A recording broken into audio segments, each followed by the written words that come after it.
building.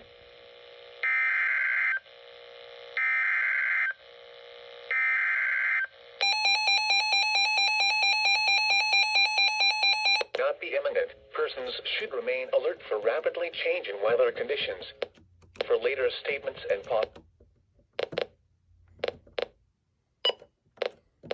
television in north central Illinois until 8:45 p.m. At 8:20 p.m., severe thunderstorms were located along a line extending from near Shannon to 6 miles southwest of Mount Morris to near Polo, moving northeast at 45 miles per hour. Hazard, 60 miles per hour wind gusts. Source, radar indicated. Impact, expects damage to roofs, siding, and trees.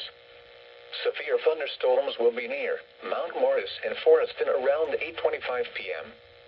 Other locations impacted by these severe thunderstorms include Adeline, Leaf River, and Baileyville.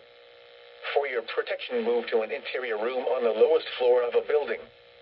A tornado watch remains in effect until 10 p.m. for north central Illinois.